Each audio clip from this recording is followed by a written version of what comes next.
ओ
पूर्णमदः पूर्णमिदं पूर्णात् पूर्णमुदच्यते पूर्णस्य पूर्णमादाय पूर्णमेवावशिष्यते। ॐ शान्तिः शान्तिः शान्तिः। वसुदेवसुतं देवं कंसचाणूरमर्दनं देवकी परमानन्दं कृष्णं वन्दे जगद्गुरुं। सर्वोपनिषदो गावो दोग्धा गोपालनन्दनः पार्थो वत्सः सुधीर्भोक्ता दुग्धं गीतामृतं महत्। न कामयेऽहं गतिमीश्वरात् पराम् अष्टर्धियुक्तां पुनर्भवं वा आर्तिं प्रपद्येऽखिलदेहभाजाम् अन्तस्थितो येन भवन्त्यदुःखाः। विश्वं दर्पणदृश्यमाननगरी तुल्यं निजान्तर्गतं पश्यन्नात्मनि मायया बहिर्वोद्भूतं यथा निद्रया। यः साक्षात् कुरुते प्रबोधसमये स्वात्मानमेवाद्वयम् तस्मै श्रीगुरुमूर्तये नमः इदं श्रीदक्षिणामूर्तये।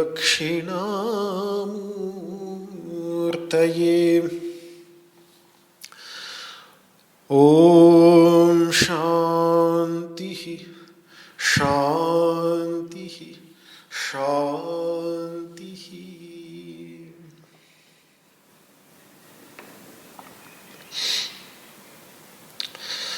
ओम नमो भगवते वासुदेवाय।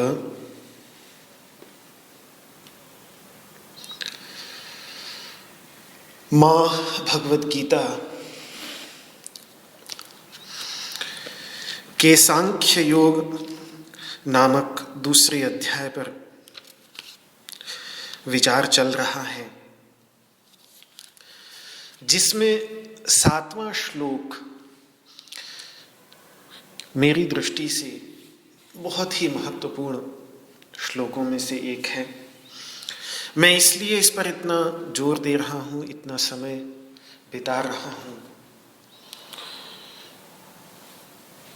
चूंकि हम लोग इस श्लोक पाठ करते समय या वैसे भी पढ़ते समय कुछ भगवान भाष्यकार आदि ने 11वें श्लोक से भाष्य प्रारंभ किया है, तो वो सब देखकर इस भाग की कुछ उपेक्षा सी हो जाती है। बस ऐसे ही पढ़ जाते हैं, लगता है इसमें ज़्यादा कुछ नहीं। लेकिन मैं ये दिखाना चाहता हूं कि इसमें इतना कुछ है। वैसे तो गीता के एक एक श्लोक में जितना दूसरे अध्याय के 11वें श्लोक के बाद है, उतना ही दूसरे अध्याय के 11वें श्लोक से पहले, यानी पहले 10 श्लोकों में, दूसरे अध्याय के पहले 10 श्लोकों में और पहले अध्याय के 47 श्लोकों में, एक एक श्लोक में दिखता नहीं है। वैसे अगर आप अनुवाद पढ़ जाएंगे तो लगेगा साधारण सी बात है, घटना है, कभी दुर्योधन बोल रहा है, कभी अर्जुन, फिर अर्जुन कुछ बोलने लग जाता है, अंत में बोल बाल करके परेशान होके बैठ जाता है, थोड़ा रोना धोना करता है, तो लगता है ये इसमें तो कुछ ज्ञान की बात तो है नहीं। लेकिन शब्दों की गहराई में जाएं, विचारों की गहराई में जाएं, भावों की गहराई में जाएं, ये गीता का उपोद्घात जो है, इसके अंतर्गत एक एक श्लोक के अंतर्गत पूरी की पूरी गीता के बीज निहित हैं। और कुछ श्लोक तो इनमें ऐसे हैं जो बहुत ही गहरे हैं, बहुत ही गंभीर हैं। ये भी श्लोक एक ऐसा ही है, शायद इन सभी श्लोकों में सबसे गंभीरतम श्लोक होगा ये। तो इसलिए इस पर मैं कुछ समय अधिक लगा रहा हूँ। आज 15 तारीख हो गई है और 15 दिनों में अभी 7वां ही श्लोक चल रहा है। 7वें श्लोक पर दिन निकलते चले जा रहे हैं। लेकिन वैसे कोई गीता पढ़ना चाहे तो सैकड़ों हजारों अनुवाद, व्याख्याएं बाजार में उपलब्ध होती हैं। सिखाने समझाने वालों की भी कोई कमी नहीं। जिन्हें जल्दी जल्दी पूरी गीता पढ़नी हो पढ़ लें। अपना काम तो एक आनंद का है। इस समुद्र में विहार करके और फिर गहराइयों में गोते लगाकर कुछ ऐसे हीरे मोती मिल जाएं जिनसे अपने जीवन का कल्याण हो, ये इसका उद्देश्य है। समापन उद्देश्य नहीं, समुद्र को पार करना उद्देश्य नहीं, समुद्र की गहराइयों में उतरकर उसके माणिकों को, उसके रत्नों को खोजना उद्देश्य है। तो एक बार पुनः इसी भावना के साथ इसी श्लोक पर वापस आते हैं। जैसे रत्नों के लिए डुबकी लगाने वाले बार बार उसी स्थान पर रोज नए दिन के साथ अपनी नौका में बैठकर लौट कर आते हैं, डुबकी लगाते हैं, रत्न ढूंढते हैं, फिर दिन निकल जाता है तो ऊपर आके वापस जाके फिर अगले दिन समुद्र में वहीं गोता लगाते हैं। ऐसा ही कुछ ये श्रीमद् भगवद गीता का स्वाध्याय ऐसा है जिसमें मेरी भी खोज आपके साथ ही है। एक साधक के रूप में ये तो परिस्थितियां ऐसी हैं कि मुझे बोलने का सौभाग्य है, आपको सुनने का, लेकिन बस उतना अंतर वहीं समाप्त हो जाता है कि एक बोलने वाला है, एक सुनने वाला। बाकी एक साधना की दृष्टि से, श्रीमद् भगवद गीता की खोज की दृष्टि से मैं कोई कहीं भी आपसे भिन्न नहीं। तो इस श्लोक को हम दोबारा उच्चारण करें मिलकर, आनंद लें इसकी संस्कृत का, और फिर इसके बाद और गहराई में इसमें उतरते हैं। कार्पण्य दोषोपहत स्वभावः पृच्छामि त्वां धर्म सम्मूढचेताः यच्छ्रेयः स्यान्निश्चितं ब्रूहि तन्मे शिष्यस्तेऽहं शाधि मां त्वां प्रपन्नम्।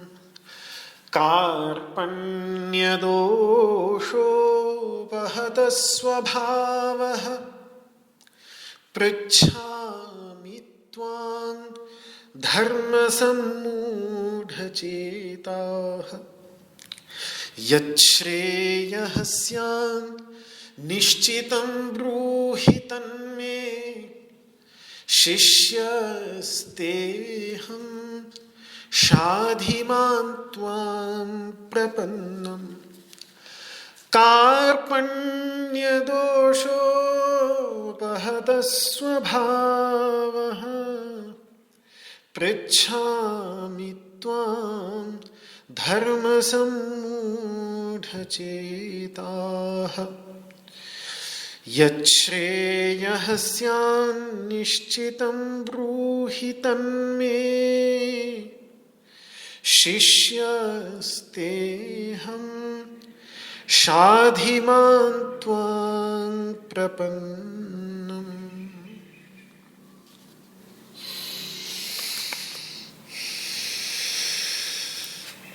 हे भगवान, मेरा स्वभाव इस कृपणता से जनित, दीनता से जनित मानसिक प्रदूषण के कारण सहज स्वभाव दब गया है। आकाश का सहज स्वभाव होता है पूर्ण पारदर्शिकता। आकाश कभी भी हमारी दृष्टि में किसी भी प्रकार का रुकावट पैदा नहीं करता। आकाश को अपने पर छोड़ दीजिए तो लाखों करोड़ों प्रकाश वर्ष दूर विद्यमान तारे भी साफ साफ दिखाई पड़ते हैं। इतनी स्पष्टता है आकाश में। लेकिन जब वो वातावरण प्रदूषित हो जाता है, और हमारा ही किया हुआ प्रदूषण होता है अधिकतर, तो जब वो वातावरण प्रदूषित हो जाता है तो फिर थोड़ी दूर तक का भी, सामने तक का भी दिखाई नहीं पड़ता। एक एक दो दो मीटर आगे तक का भी, या कुछ मीटर आगे तक का भी दिखाई नहीं पड़ता। तो वो स्वभाव जैसे आकाश का दब गया सहज स्वभाव पारदर्शकता का, उसी प्रकार से ये मन चित्त की जो सहज पारदर्शकता है, बुद्धि की जो सहज पारदर्शकता है, ये कृपणता यानी दैन्य रूपी प्रदूषण के परिणाम स्वरूप दब गई है। और इसके परिणाम स्वरूप जैसे जब रास्ता साफ नहीं दिखता तो रास्ते को देखकर हमारा भी सर चकरा जाता है। और यही कारण है कि जब फॉग होता है, जब कोहरा होता है, तो उस कोहरे में कैसे कैसे भयानक एक्सीडेंट्स हो जाते हैं, क्योंकि मार्ग को देख के, मार्ग को लेकर मोहित हो गया ना व्यक्ति। कई बार तो एक के पीछे एक गाड़ियां, 10-10, 20-20, 30-30 गाड़ियां एक के पीछे एक कोहरे में घुसती चली जाती हैं। तो यही क्योंकि मार्ग को लेकर जैसे ही सम्मोहित हो गया व्यक्ति, मोह हो गया मार्ग को लेकर, तो फिर उस मार्ग पर से भटकते देर नहीं लगती। तो धर्म सम्मूढ़ चेता, और इसी कारण मेरा जो चित्त है वो धर्म को लेकर सम्मोहित हो रहा है, निश्चय नहीं कर पा रहा है। और इसलिए मैं आपसे पृच्छामि त्वाम, मैं आपसे प्रश्न कर रहा हूं। तो अब इस पर भगवान की तरफ से ये आ सकता था कि अरे ये सब क्यों पूछ रहे हो तुम, क्यों पूछ रहे हो, क्या जानना चाहते हो? तुम्हारा श्रेय किसमें है वो तो मैं तुम्हें बता चुका हूं। तुम्हारा धर्म क्या है? श्रेय का तो चलो अभी आगे प्रश्न आएगा। धर्म को लेके क्यों सम्मोहित हो रहे हो तुम? इतने सवाल जवाब क्यों कर रहे हो? धर्म सम्मूढ़ चेता, मैं बता रहा हूं ना तुम्हें बता तो दिया। क्षुद्रम हृदय दौर्बल्यम त्यक्तोत्तिष्ठ परम तप, खड़े हो जाओ। ये हृदय की दुर्बलता जो दीनता है, इस दीनता को छोड़ो, निकाल फेंको और खड़े हो जाओ। परम तप, तुम्हारा नाम परम तप है। अपने शत्रुओं को तपा देने वाले हो, तपाओ। ये सामने शत्रु खड़े हैं, बात खत्म। जो कहा है वो करो। व्यर्थ के सवाल जवाब इतने क्यों कर रहे हो? अब ये प्रश्न पूछने का समय है क्या? पृच्छामि। सारे शंख बज चुके हैं, युद्ध का शंखनाद हो चुका है। सारे हाथ में अपने अस्त्र शस्त्र धारण किए हुए 18,000 अक्षौहिणी सेनाएं खड़ी हैं, बेताब हो रही हैं एक दूसरे पर आक्रमण करने के लिए। एक इशारा सेनापतियों का होगा और एक दूसरे को मारने काटने पर उतारू हो जाएंगी। ये तुम प्रश्न पूछ रहे हो? ये समय है व्यर्थ के सवाल जवाब करने का। तो इस पर अर्जुन का ये आगे सब आएगा कथन कि प्रभु ऐसे नहीं, खोल कर समझाइए, निश्चित करके बताइए, जिसे सुनकर मुझे तो निश्चय हो। आपने कह दिया कि हृदय की दुर्बलता छोड़कर खड़े हो जाओ, ठीक है, आप कह रहे हैं, आपका निश्चय होगा कि ये सही बात है, पर आपका निश्चय मेरे किस काम का? आपका यदि ऐसा निश्चय है तो आप मुझे बताइए कि किस आधार पर आपने ऐसा निश्चय किया। आपका निश्चय आपके साथ, आपका किया हुआ निश्चय मेरे किसी काम का नहीं है। और आपने अपने लिए तो दूसरा निश्चय किया कि मैं शस्त्र भी हाथ में नहीं लूंगा, मैं महाभारत युद्ध में तुम्हारे साथ रहूंगा, लेकिन निहत्था रहूंगा। ये बड़े भाई का आदेश था, मैं पहले भी बता चुका हूं, क्योंकि बड़े भाई शुरू से कहते रहे, कृष्ण को बहुत समझाते रहे कि देखो इन लोगों का आपसी पारिवारिक झगड़ा है, मत पड़ो इसमें, उनको लड़ने दो, तुम मत पड़ो। स्वयं तो खिसक ही लिए और निकल गए तीर्थ यात्रा पर। कृष्ण वैसे तो माने नहीं और उन्होंने बोला भी कि मैंने इसको बहुत समझाया, लेकिन युधिष्ठिर और अर्जुन के प्रति, तुम पांडवों के प्रति, मां कुंती के प्रति इसका इतना प्रेम है कि ये मेरी बात मान नहीं रहा है। और इस बार बड़ा भाई बनके आए ही इसीलिए थे क्योंकि रामावतार में सारी बात माननी पड़ती थी बड़े भैया की।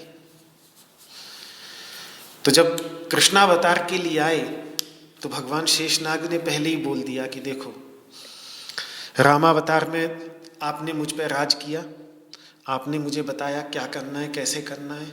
अब इस बार मैं आऊंगा तो मैं आपका छोटा भाई बन के नहीं आऊंगा तो बड़ा भाई बन के आऊंगा, और फिर मैं आपकी नहीं मानूंगा। कभी तो स्वतंत्रता दीजिए मुझे भी अपने करीने से जिंदगी जीने की। जब जा ही रहा हूं पृथ्वी लोक पर, तो वहां भी जाके, यहां भी वैकुंठ में आपकी बात ही माने और वहां नीचे भी जाके आपकी बात ही माने, ऐसे थोड़ी होता है। उल्टे आपको मेरी बात माननी पड़ेगी क्योंकि मैं बड़ा भाई होऊंगा। तो भगवान ने कहा आपकी मानूंगा कि नहीं मानूंगा ये तो देखा जाएगा, पर जैसी आपकी इच्छा। तो उनको अनुमति दे दी, इसीलिए शेषनाग पहले आ गए और बड़े भाई बनकर मां रोहिणी के गर्भ में से उनका जन्म हुआ। देवकी के गर्भ से नहीं हुआ, क्योंकि देवकी के गर्भ से उस गर्भ को योग माया द्वारा निकालकर मां रोहिणी के गर्भ में स्थापित किया। बड़े भाई थे, बहुत समझाया, माने नहीं कृष्ण, लेकिन हाँ इतना मान गए कि उन्होंने बोला कि मैं पूरी तरह से निहत्था रहूंगा। तो आपने अपने लिए तो ये निश्चय किया कि युद्ध नहीं करना, और मेरे लिए आप निश्चय कर रहे हो कि तुम युद्ध करो। तो ये मेरे लिए आप कैसे निश्चय कर रहे हो और किस आधार पर कर रहे हो? ये धर्म है मेरे लिए, ये आपने किस आधार पर निश्चित किया? मुझे यदि युद्ध में लगना है तो मुझे निश्चय करना पड़ेगा। मैं युद्ध में लगने का निश्चय क्यों करूं? इसमें जो तर्क बनते हो, जो कारण बनते हो, वो आपको देने चाहिए। तब जाकर मुझे निश्चय होगा कि मेरे लिए यही निश्चित श्रेय है। इसीलिए वेंकटनाथ जी कहते हैं कि इदम इत्थमेव, आप जो बात कह रहे हैं वो वास्तव में ऐसी ही है, ये मुझे निश्चित हो जाए, इसके लिए मैं आपसे प्रश्न पूछ रहा हूं। क्योंकि आपका किया निश्चय तो मुझे स्वयं करना पड़ेगा ना। आपका किया हुआ निश्चय मेरे किसी काम का नहीं। आपका ये निश्चय है तो बताइए कि किस आधार पर, खोल कर समझाइए उसे। तो ये उसका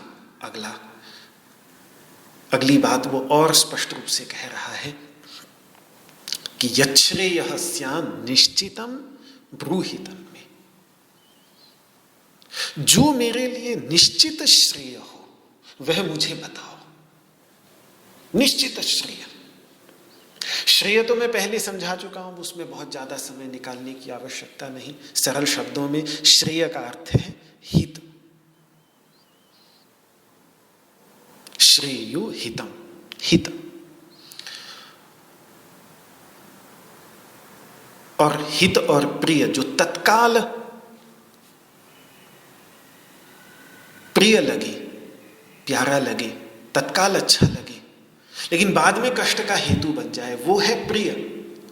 और जो हो सकता है तत्काल थोड़ा सा कड़वा लगे, लेकिन कालांतर में सदा ही लाभकारी हो, कल्याणकारी हो, तो उसको हितकारी कहते हैं। जैसे नीम है, करेला है, ये सब हितकारी है। हितकारी हमेशा कड़वा हो ये जरूरी नहीं। बहुत सारे मीठे फल भी ऐसे हैं जो बहुत ही हितकारी हैं। तो ऐसा नहीं कि हितकारी हमेशा कड़वा ही होगा, पर हित में व्यक्ति स्वाद से कम उसके प्रभाव पर ध्यान देता है, जबकि प्रिय में सारा ध्यान स्वाद पे होता है। तो जो अहितकर भी होगा उसको भी स्वाद में आकर व्यक्ति खा लेगा, तब उसको हम कहेंगे प्रिय।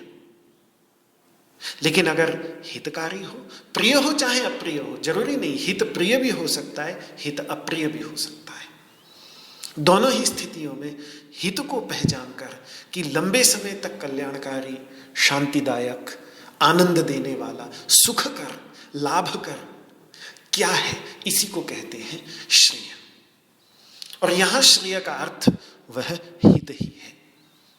ये विचार भगवान ज्ञानेश्वर अपनी ज्ञानेश्वरी टीका में हित आपुलें अपना हित निज हित। अब इस बार मैंने निश्चय किया कि जैसी भी टूटी फूटी, पढ़ने में तो कोई दिक्कत होती नहीं है मराठी, बाकी थोड़ा समझने में दिक्कत होती है, तो कुछ हिंदी अनुवाद की सहायता से। पर इस बार मेरे लिए नया ये है कि मराठी पुस्तक मैंने भगवान ज्ञानेश्वर की ज्ञानेश्वरी टीका मंगाई। उस दिन जब बोला तो मुझे लगा कि ये करना चाहिए, तो भगवान ज्ञानेश्वर की पुस्तक मंगाई और मराठी में। और अब उसके साथ एक नया विचार श्रीमद् भगवद गीता का, जो आज तक मैंने नहीं किया था। तो बहुत अच्छे अच्छे सुंदर, तो इतने उदाहरण ही उनके अंतर्गत इतने भरे पड़े हैं, उन्हीं की गहराई में हम चले जाएं तो बहुत बड़ी बात होगी। तो धीरे धीरे, लेकिन ये शब्द मुझे बहुत अच्छा लगा कि श्रेय को जो उन्होंने हित करके समझाया, वही एक हैं जिन्होंने श्रेय का अर्थ हित किया, अपना हित। निज हित किस में है और निश्चित। तो कुल मिलाकर वही बात याद दिलाऊं कि ये अर्जुन का एक बहुत महान पहलू है कि सारी वैचारिक अस्पष्टता के चलते हुए भी जीवन के चाहे जिस दुराहे या चौराहे पर वो खड़ा है, बहुत ही कठिन चौराहा है, लेकिन उस पर भी खड़े होकर वो प्रिय और हित की दुविधा में छोड़ नहीं रहा है, और ये पक्का कर लेना चाहता है कि हित क्या है और फिर वही करना है बस। ये एक उसकी कुछ ऐसी बचपन से ऐसे दृढ़ संस्कार पांडवों के रहे होंगे कि ठीक है, हित को पहचानने में हो जाए दुविधा, लेकिन उस हित को पहचान कर छोड़ना है और फिर उस हित के मार्ग पर चलना है। इस प्रवृत्ति में कभी भी पांडवों के जीवन में कमी नहीं आई। श्रेयस्कर क्या है, हित कर क्या है, उसको खोज करके और फिर उस पर चलने में कभी कोई कमी नहीं आई। अगर ये प्रवृत्ति उसके अंतर्गत ना होती तो शायद कृष्ण से बिना पूछे वो चल पड़ता, वो प्रिय की ओर चल पड़ता।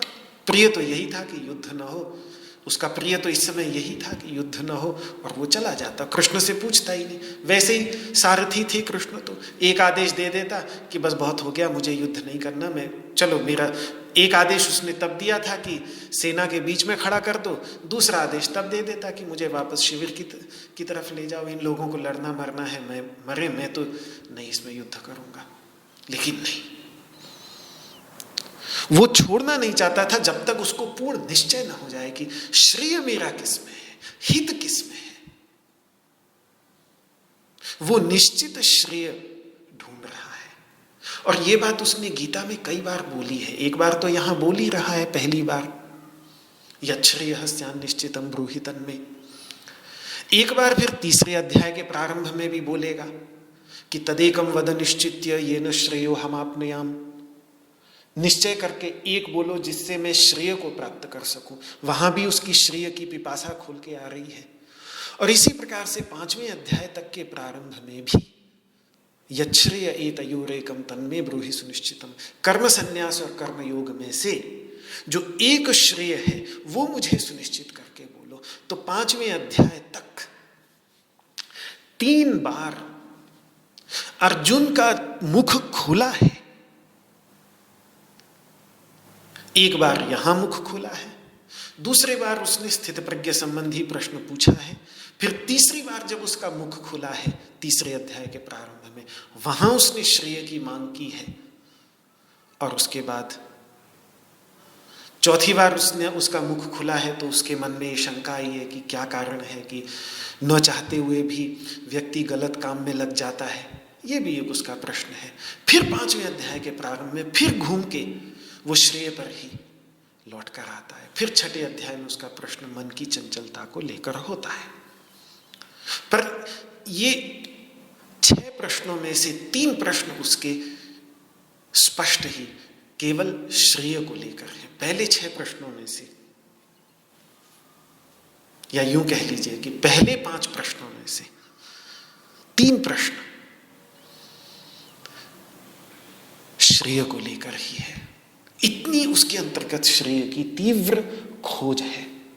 और वो श्रेय भी कैसा? निश्चित श्रेय। निश्चित श्रेय ये बहुत गहरा दार्शनिक विचार है भारतीय संस्कृति के अंतर्गत, जो सांख्य दर्शन से लिया हुआ है। सांख्य दर्शन की शुरुआत यहीं से हो जाती है, निश्चित श्रेय से। पहले तो सीधा साधा अर्थ करते हैं, सांख्य दर्शन वाले अर्थ को दूसरा अर्थ मान के सीधा साधा सरल निश्चित श्रेय का ये है कि वेदों में, स्मृतियों में, ऋषि मुनियों के सदाचरण में भगवान राम मर्यादा पुरुषोत्तम हैं, उन्होंने जैसा आचरण किया उसी को सदाचरण मानते हुए, परम प्रमाण मानते हुए, वेदों को देखकर, स्मृतियों को देखकर भगवान मर्यादा पुरुषोत्तम श्री राम जैसे महान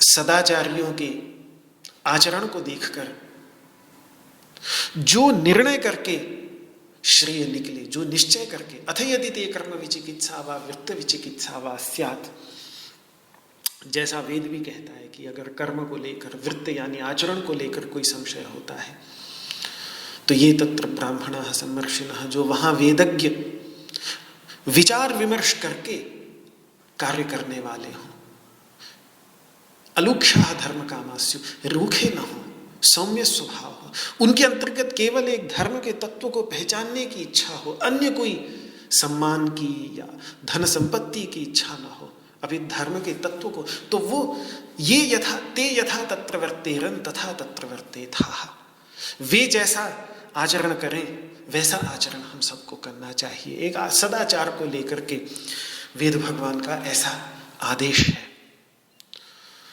तो श्रुति स्मृति सदाचार, इसीलिए धर्म के तत्व का निर्णय, श्रेय के तत्व का निर्णय यही है कि श्रुति स्मृति सदाचार स्वस्य च प्रियमात्मनः।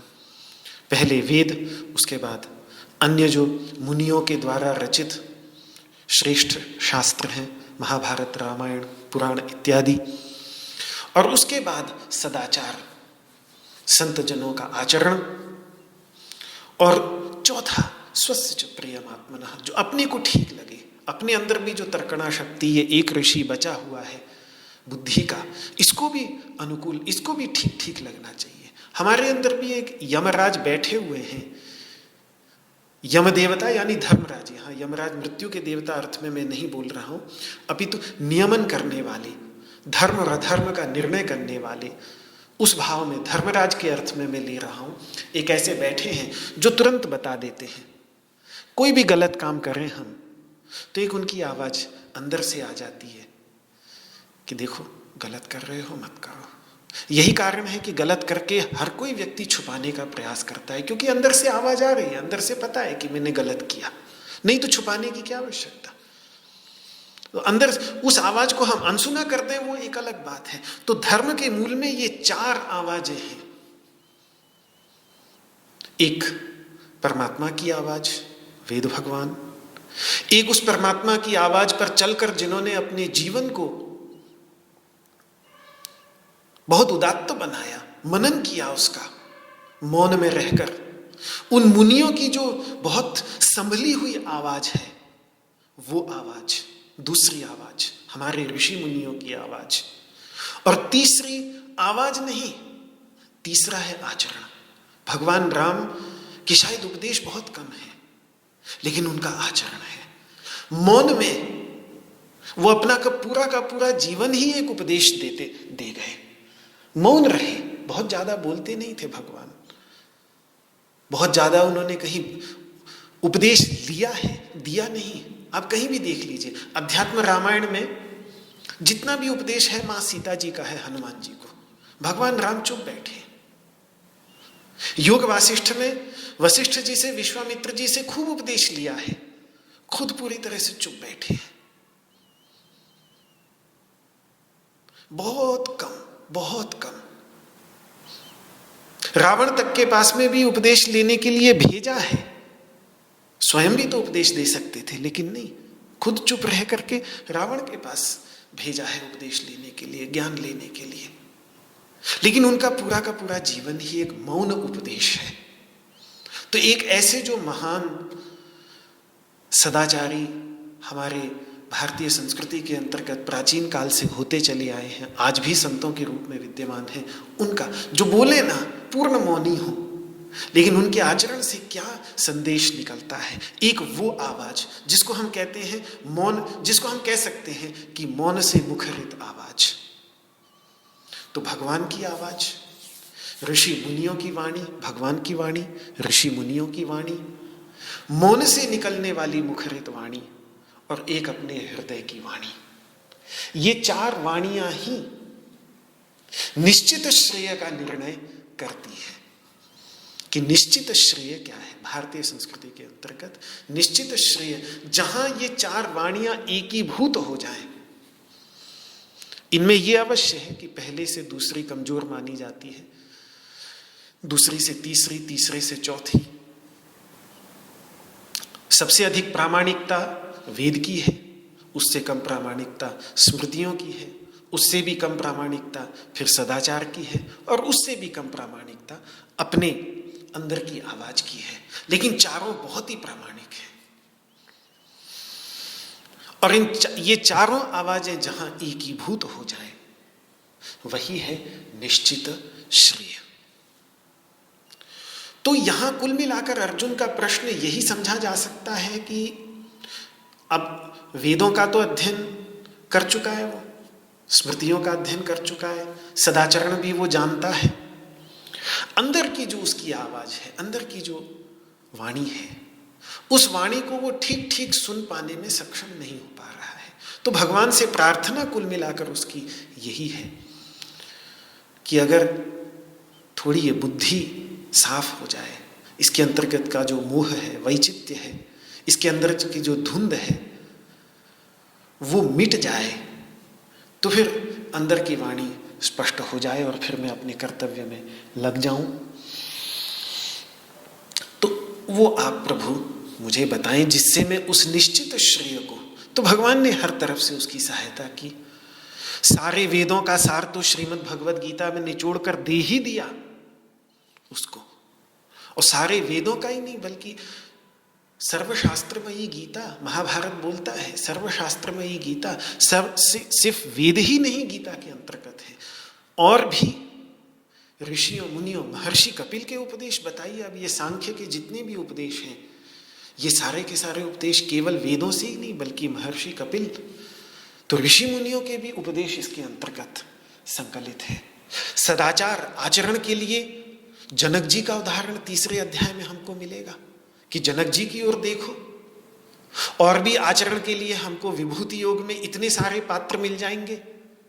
भगवान राम, रामः शस्त्रभृतामहम्, दशरथ के पुत्र राम, वो भी एक आचरण के रूप में अपनाने के लिए भगवान ने गीता में प्रस्तुत कर दिए हमारे सामने। तो वो वेद से भी ले रहे हैं, स्मृतियों से भी ले रहे हैं, सदाचार से भी ले रहे हैं, और अर्जुन की बुद्धि के धुंधलेपन को भी मिटा रहे हैं, जिससे वो अपनी भी अंदर की आवाज सुन सके। और अंत में उस सब कुछ कह देने के बाद जब भगवान चुप हो गए, तो जो उनका प्रश्न है कश्चिदेतच्छ्रुतं पार्थ त्वयैकाग्रेण चेतसा कच्चिद अज्ञान सम्मोहः प्रनष्टस्ते धनंजय, ये वास्तव में उसकी अंदर की आवाज को लेकर ही प्रश्न है कि इतना सब कुछ सुन लेने के बाद, इतना सब कुछ समझ लेने के बाद, अब तुम्हारे अंदर की आवाज क्या कहती है? क्योंकि अंत में वही सबसे महत्वपूर्ण है। वो अंदर की आवाज अगर कह रही है तब भी कि युद्ध मत करो, गलत है, तो फिर नहीं करना चाहिए। फिर भगवान कभी भी उसको जोर नहीं देते, उसको कहते ठीक है मैं तुम्हें ले चलता हूं। पर वो नहीं थी उसकी अंदर की आवाज। उल्टे उन्होंने तो अंदर की आवाज को स्वधर्म, अपने स्वधर्म को पहचान कर, अपने कर्तव्य को पहचान कर उस स्वधर्म के मार्ग में लगना। तो ये स्वधर्म क्या है? स्वधर्म से ही तो हम अपने अंदर की आवाज, क्योंकि अंदर की आवाज हमारी प्रकृति से निकलती है, हमारे स्वभाव से निकलती है, हमारे संस्कारों से निकलती है। जितने हमारे संस्कार अच्छे होंगे उतनी हमारे अंदर की आवाज अच्छी होगी, और उस अंदर की आवाज ही हमारे जीवन का निर्णय करती है। हम अपने जीवन में किस दिशा में जाना चाहते हैं उसका निर्णय करती है, और वही अर्जुन के साथ यहां पर है। तो भगवान यही बतलाएंगे। तो इसी को लेकर उसका प्रश्न है कि निश्चित निर्णीत श्रेय, निर्णय करके, निश्चय करके क्या श्रेय है। ये तो हो गया सीधा सीधा अर्थ। अब जो दूसरा अर्थ है वो बहुत ही गहरा है, वो है सांख्य दर्शन का अर्थ। भगवान कपिल जब निश्चित श्रेय शब्द का प्रयोग करते हैं, अब भगवान कपिल के तो ग्रंथ मिलते नहीं, लेकिन भगवान कपिल की वंश परंपरा में जिनका मैं जिक्र पहले भी कर चुका हूं, ईश्वर कृष्ण लगभग तीसरी शताब्दी में, कम से कम तीसरी शताब्दी से चौथी शताब्दी से पहले ही हुए होंगे, जब भी हुए हों, क्योंकि चौथी शताब्दी में यानी आज से 1600 साल पहले ये ग्रंथ संस्कृत से चीनी भाषा में अनुदित होकर चीन में जा चुका था 1600 साल पहले। तो 1600 साल पहले जा चुका था, वहाँ अनुवाद होकर जो उज्जैन से बौद्ध भिक्षु गए थे, वो अपने साथ इन ग्रंथों को लेकर इनका वहाँ अनुवाद करवाया। तो वहाँ जो कपिल के उपदेश हमें प्राप्त होते हैं, तो बिल्कुल प्रारंभ में ही निश्चित श्रेय को लेकर ही प्रश्न है। सांख्य कारिका के अंतर्गत, और निश्चित श्रेय का भाव ये है ऐकांतिक और आत्यंतिक। ये दो शब्द हैं, बहुत सरल शब्द हैं, सुनने में थोड़ा लगेगा कि क्या बोल रहे हैं, पर मैं समझा देता हूं। उसके बाद फिर मैं इन्हीं दोनों शब्दों का प्रयोग करूंगा। ऐकांतिक का अर्थ होता है अवश्यम भावी, उन्हीं की शब्दावली है, प्राचीन शब्दावली है, हमारा परिचय ज्यादा है नहीं। एकांत से इसका कोई मतलब नहीं है। ऐकांतिक यानी अवश्यम भावी। जैसे हम कहते हैं राम बाण औषध, जैसे राम का बाण है, इसीलिए रामबाण औषध भी कह देते हैं कि जब ये औषधि खा ली तो जैसे राम का बाण लग गया तो फिर वो अमोघ बाण है, वो अपना काम करके ही छोड़ेगा, इसमें कोई संशय की बात नहीं है। तो संशय का उल्टा है ऐकांतिक। अगर दवाई खा लेने के बाद ये निश्चित है कि अवश्य ही रोग की निवृत्ति हो जाती है, तो हम कहेंगे कि यह दवाई ऐकांतिक है, अवश्यंभावी, रामबाण औषधि जिसको कहते हैं। एक हो गया ऐकांतिक, अवश्यंभावी, और एक हो गया आत्यंतिक। आत्यंतिक का अर्थ होता है सदा के लिए रहने वाला। जैसे दवाई खाने के बाद रोग की निवृत्ति मानो ऐसी हो जाए कि फिर वो रोग कभी दोबारा हो ही नहीं। जैसे कुछ वैक्सीनेशंस, इस वैक्सीनेशन का तो पता नहीं कि आत्यंतिक है कि नहीं, अभी पता ही नहीं चल रहा है स्पष्ट, लेकिन कुछ वैक्सीनेशन जैसे पोलियो वैक्सीनेशन वगैरह आई थी, तो वो उसका प्रभाव आत्यंतिक है कि एक बार बचपन में ड्रॉप्स पिला दी या टीका लगवा दिया तो फिर उसके बाद जीवन भर वो रोग कभी दोबारा हो नहीं सकता। ये है आत्यंतिक। तो ऐकांतिक और आत्यंतिक, यानी सरल भाषा में कहें अवश्यंभावी और सदा ही बना रहने वाला। ऐसे श्रेय को निश्चित श्रेय कहते हैं। ऐसा श्रेय जिसमें यह ना हो कि पता नहीं मिलेगा कि नहीं मिलेगा, जिसमें यह ना हो कि कुछ समय तक के लिए तो मिला और फिर हाथ से निकल गया, ऐसा श्रेय नहीं, बल्कि जो श्रेय अवश्यंभावी हो और सदा ही रहने वाला हो, ऐसे श्रेय को निश्चित श्रेय सांख्य की भाषा में निश्चित श्रेय कहा जाता है। तो जब ये प्रश्न अर्जुन पूछता है कि यच्छ्रेयः स्यात् निश्चितम ब्रूहि तन्मे,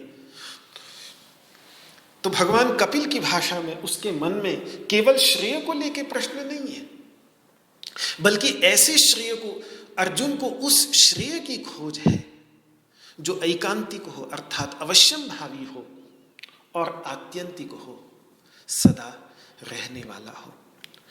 अब इस निश्चित श्रेय पर सांख्य दर्शन की दृष्टि से भी थोड़ा विचार कर लें।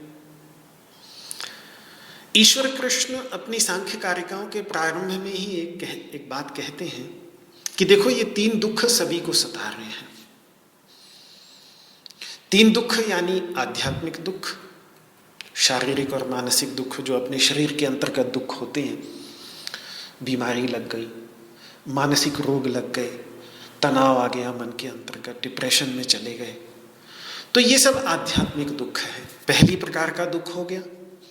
दूसरे प्रकार का दुख है आधि भौतिक दुख, भूत प्राणियों द्वारा, भूत मतलब प्राणी, मनुष्य हो गए, जैसे सेनाओं ने आक्रमण कर दिया या किसी अन्य प्राणी शेर चीते ने कर दिया, चोर ने ही घर में चोरी करके सारा सामान लूट दिया, डकैती पड़ गई, तो ये किसी प्राणी, जीवित प्राणी के द्वारा हमारे जीवन में लाया गया दुख, वो है आधि भौतिक दुख।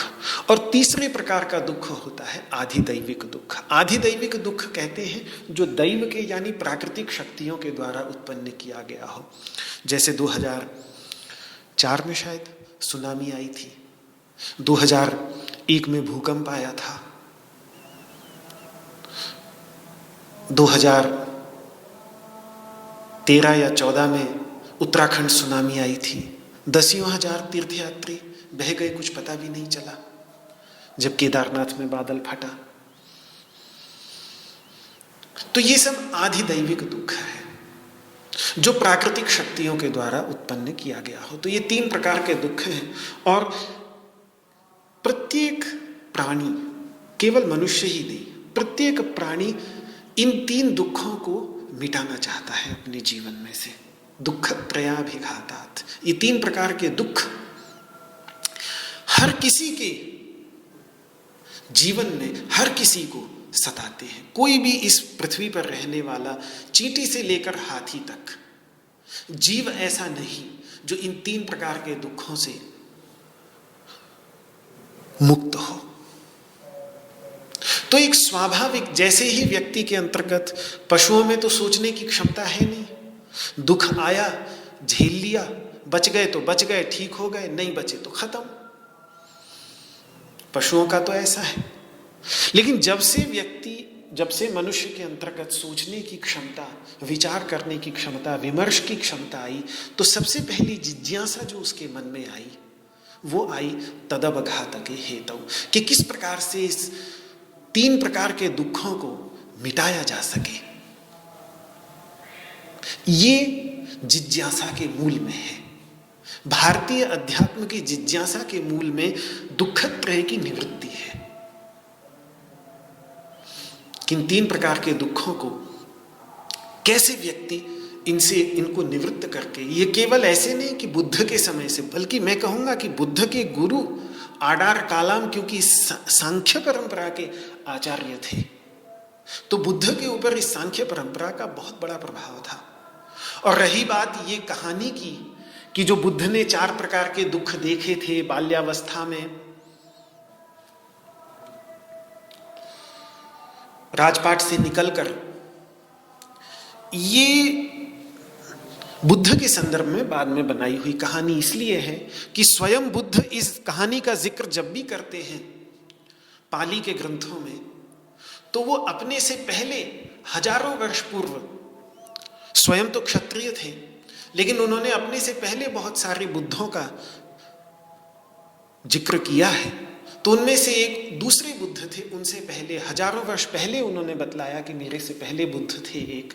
ऐसे भी वो नहीं कह रहे हैं कि मेरा ही पुनर्जन्म था, ये नहीं मैं कह रहा हूं। उन्होंने एक बुद्ध की चर्चा की है, अपने से पहले बुद्ध की, जो ब्राह्मण परिवार में जिनका जन्म हुआ था, और उनकी चर्चा करते हुए तथागत ये 4 आर्य सत्य के साथ इस प्रकार से जो उनका वो वाले बुद्ध थे, पहले वाले, ये सिद्धार्थ गौतम प्रसिद्ध बुद्ध नहीं जिनको हम जानते हैं, बल्कि वो जिस बुद्ध की चर्चा कर रहे हैं उनके जीवन की ये घटी हुई घटना है। जन्म, मृत्यु, जरा, व्याधि, दुख दोषानुदर्शनम, जो श्रीमद् भगवद गीता कह रही है। 4 जन्म, मृत्यु, जरा और व्याधि, ये जो 4 प्रकार के दुख हैं, इन 4 प्रकार के दुखों का साक्षात्कार।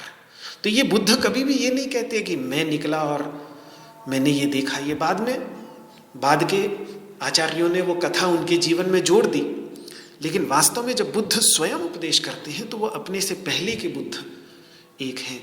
मैं नाम भूल रहा हूँ, मेरी जबान पे ही है लेकिन मैं नाम भूल रहा हूँ उनका, ध्यान आएगा तो बताऊंगा, जो बुद्ध चर्चा करते हैं। तो ये बहुत प्राचीन काल से भारतीय संस्कृति के अंतर्गत ये खोज बुद्ध से भी हजारों लाखों वर्ष पूर्व जिज्ञासा रही है भारतीय संस्कृति की, कि इस संसार में जो ये 3 प्रकार के दुख देखने में आते हैं, तो इन 3 प्रकार के दुखों को निवृत्त करने के लिए अब जो साधन है उसकी निवृत्ति का, उसी को ही सांख्य निश्चित श्रेय नाम देता है। यानी वो अवस्था, जिस अवस्था में उन 3 प्रकार के दुखों की अवश्यम भावी निवृत्ति हो जाए, और ऐसी निवृत्ति हो जाए कि फिर वो दुख कभी वापस आए ही नहीं, सदा रहे, ऐसी अवस्था को निश्चित श्रेय की अवस्था सांख्य दर्शन कहता है। और सांख्य दर्शन प्रारंभ से, और इसलिए मैं कह रहा हूं महामुनि कपिल मां देवहूति और महर्षि कर्दम के पुत्र हैं। अवतारों की परंपरा में बहुत शुरू की संख्या यही कुछ 4-5 के आसपास है, शायद 22-24 अवतार जो भागवत के अंतर्गत गिनाए गए हैं। तो बहुत ही प्राचीन, मतलब सृष्टि के प्रारंभ से ही एक ये खोज कि किस प्रकार से दुख की अवश्यम भावी और सदा रहने वाली निवृत्ति हो सके। अब ये देखिए कि पूरा का पूरा योग और आयुर्वेद, ये सारा का सारा इसी में से निकला हुआ है, क्योंकि योग वाले भी इस बात को जानते हैं और आयुर्वेद वाले भी इस बात को जानते हैं कि आयुर्वेद और योग के मूल में सांख्य दर्शन ही है। वेद है, सांख्य दर्शन है। सांख्य दर्शन कोई वेद से अलग नहीं, बल्कि वैदिक विचारों को ही और आगे ले जाने का काम सांख्य दर्शन। अवैदिक दर्शन तो है नहीं, पूरी तरह से वैदिक दर्शन है। वेदों के ही विचारों को एक दार्शनिक रीति से प्रस्तुत किया है सांख्य दर्शन के अंतर्गत। तो ये जिज्ञासा उसके अंतर्गत आती है। तो इस पर उत्तर ये आ सकता है कि संसार में भी तो उन दुखों की निवृत्ति के साधन हैं, तो फिर किसी नए साधन की खोज क्यों? दृष्टि, फिर कहते हैं दृष्टि, अरे आध्यात्मिक दुख है, शारीरिक दुख है, मानसिक दुख है। शारीरिक दुख की निवृत्ति के लिए दवाइयां हैं बहुत सारी, खा लो दवाई। मानसिक संताप है, डिप्रेशन है, परेशान हो रहे हैं तो मनोरंजन के कितने साधन हैं। फिल्में देख लो, गाने सुन लो, नाच लो, कुछ अच्छा खा पी लो, अच्छे कपड़े पहन लो। और बहुत ज्यादा ही परेशान हो रहा है मन, तो फिर सुरा के प्रवाह में, मदिरा के प्रवाह में उन सारी परेशानियों को धो डालो। समस्या कहां? जब दृष्ट साधन है तो फिर किसी और की खोज क्यों? आदि भौतिक दुख भी है, अगर अन्य प्राणियों तथा अन्य मनुष्यों द्वारा उत्पन्न किया हुआ दुख, तो उसकी निवृत्ति के लिए सुरक्षा बल है, राज्य है, सेनाएं हैं, शस्त्रास्त्र है, पुलिस है, वो करेंगे अपना काम। उनको दंडित करेंगे जिससे वो समाज को उस प्रकार से प्रताड़ित न करें। रही आदिदैविक दुख जो प्राकृतिक शक्तियों द्वारा उत्पन्न किया गया है, उनकी निवृत्ति के लिए भी प्राचीन काल में चाहे अधिक न रहा हो, यद्यपि राजा लोग अपनी तरफ से पूरा प्रयास करते ही थे अकाल के समय में, और जब भी ऐसी प्राकृतिक आपदाएं आती थी।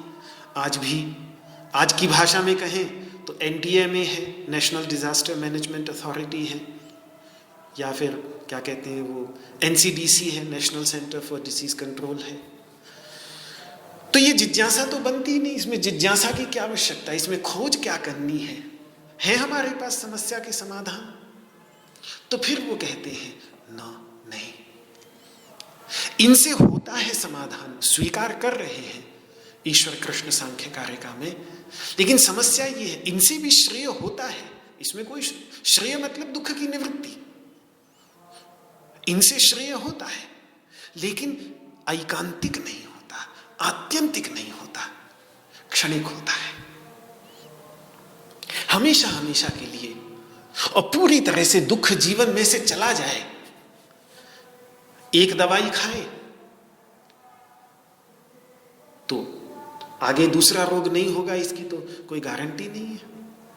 उल्टे शायद दवाइयां अपने आप में इतना जहर भरी हुई होती हैं कि एक चीज ठीक करती हैं लेकिन कुछ चीजें बिगाड़ भी देती हैं। और हमेशा डॉक्टर के सामने ये एक द्विविधा रही आती है कि फायदा बड़ा है या नुकसान बड़ा है।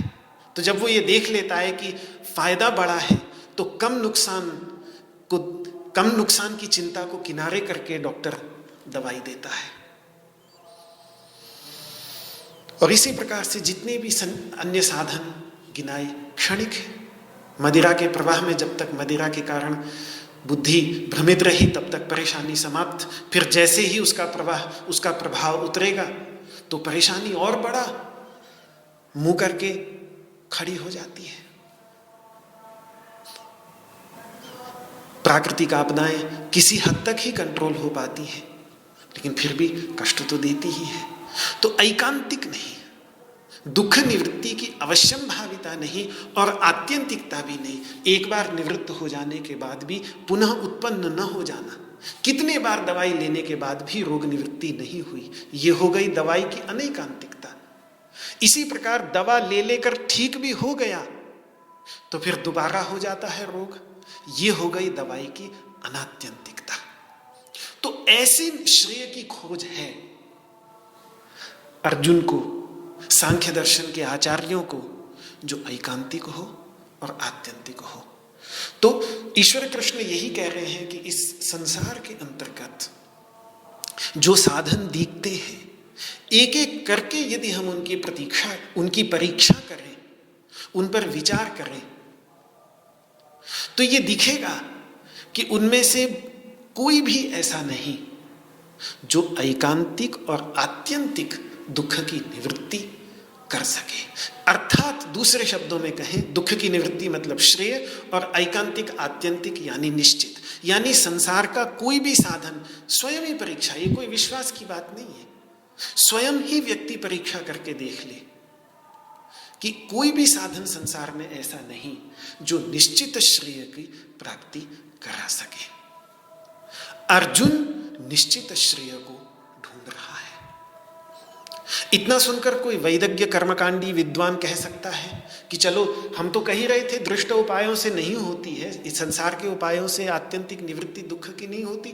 वो दुख की आत्यंतिक निवृत्ति आपको चाहिए तो स्वर्ग में जाना पड़ेगा, उसके लिए फिर आप ये कर्मकांड पूजा पाठ जो बताए हैं ये आप करिए, जीवन भर खूब पसीना बहाइए, यज्ञ में अग्नि जलाइए, और ये सब जो बड़े बड़े कर्मकांड हैं ये सब कर्मकांड करिए, और उसके बाद आपको जो स्वर्ग मिलेगा उस स्वर्ग में जाकर आपके दुख की आत्यंतिक निवृत्ति सदा सदा के लिए हो जाएगी।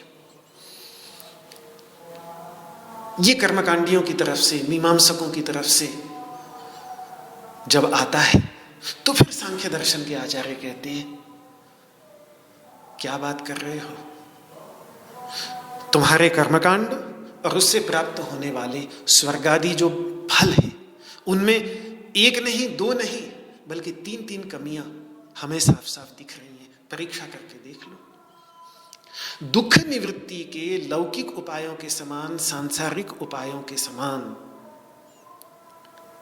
दृष्टवद आनुश्रविक, दृष्ट के समान यानी सांसारिक उपाय के समान, आनुश्रविक यानी शास्त्रीय, शास्त्रों में सुना गया कर्मकांड प्रधान वेद भाग में निरूपित उपाय भी ऐकांतिक और आत्यंतिक नहीं है। श्रेय को तो ले जाएगा, ठीक है, विश्वास है स्वर्ग में बहुत सुख है, उन सुखों तक ले जाएगा, लेकिन वो स्वर्ग का सुख भी क्या ऐकांतिक है, क्या शतशः सुनिश्चित है और आत्यंतिक है, क्या सदा रहने वाला है? नहीं, तो निश्चित तो नहीं हुआ, निश्चित श्रेय तो नहीं। और उसमें तीन कमियां, कर्मकांड के स्वर्ग के उपायों में तीन कमियां बतलाते हैं। सबसे पहले वही ईश्वर कृष्ण बतलाते हैं, सही अविशुद्धि क्षय और अतिशय युक्त। सबसे पहले तो अविशुद्धि, यानी आपने यज्ञ किए, यज्ञ करते समय चाहे अनचाहे, जाने अनजाने जो हिंसा हो गई, उस हिंसा से जनित पाप संस्कार भी मिश्रित हो जाते हैं शुभ संस्कारों के अंतर्गत।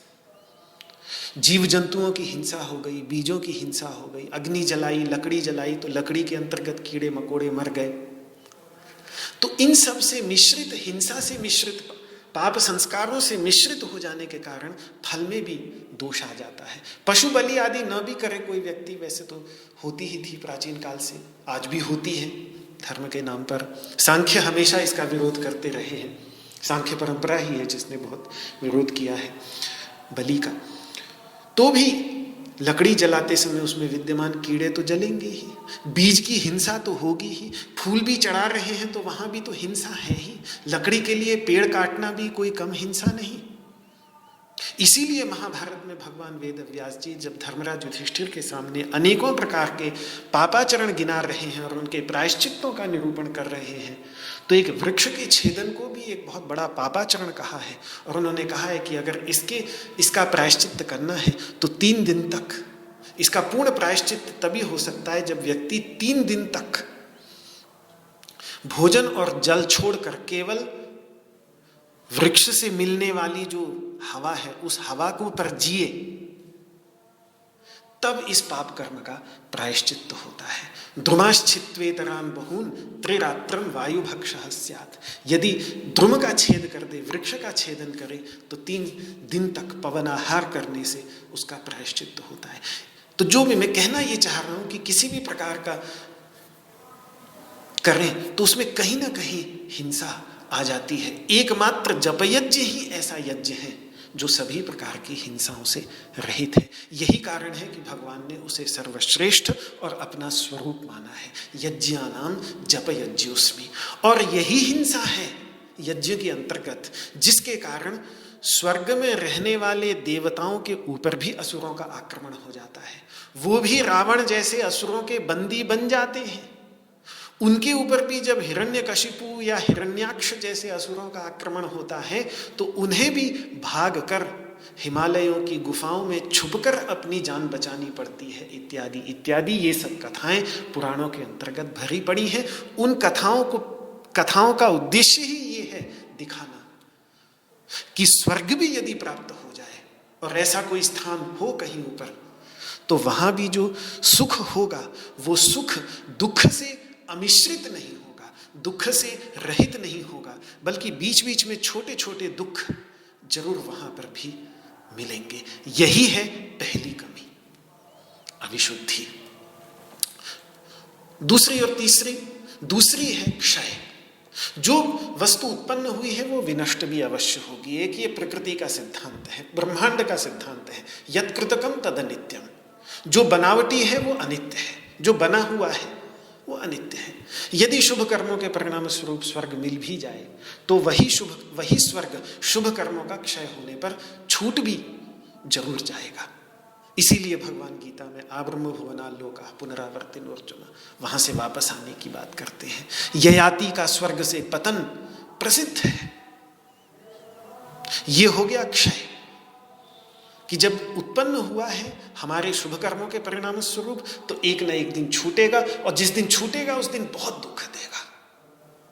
तो हो गया, दूसरी कमी निकल आई। और तीसरी कमी, आखिरी कमी देवलोक में, स्वर्गलोक में, वो है अतिशय। मतलब अतिशय, अपने से ऊपर वाले को देखकर जो दुख होता है ना नीचे वाले को,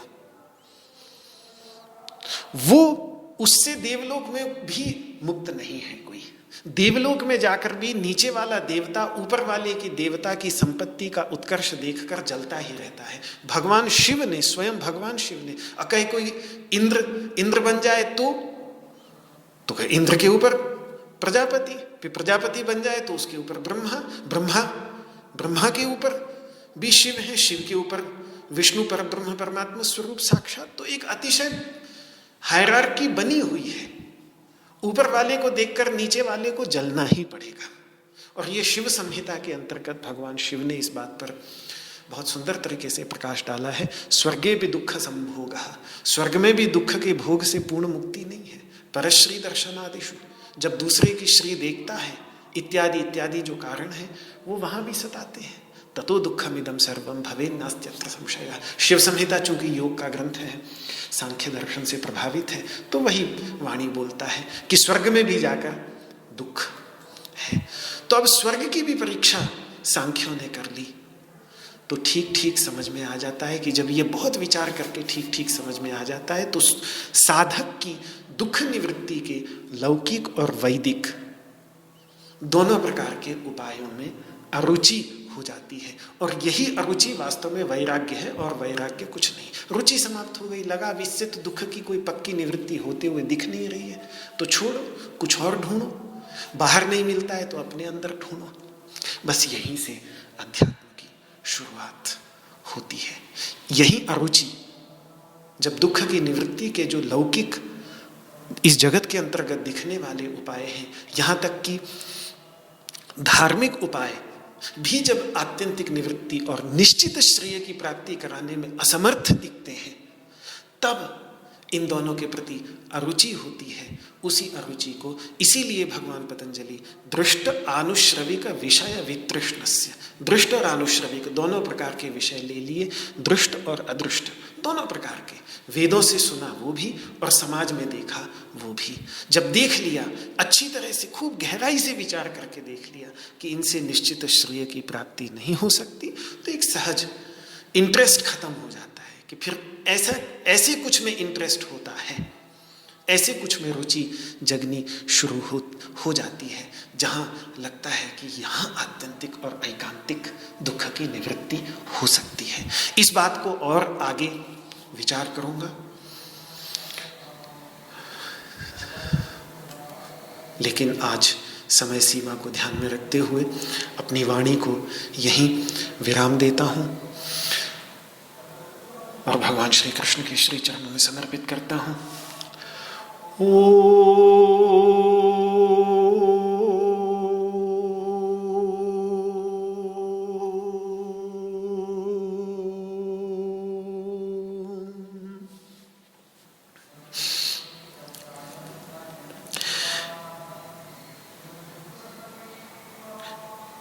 सर्वे भवन्तु सुखिनः, सर्वे सन्तु निरामयाः, सर्वे भद्राणि पश्यन्तु, मा कश्चित् दुःखभाग् भवेत्।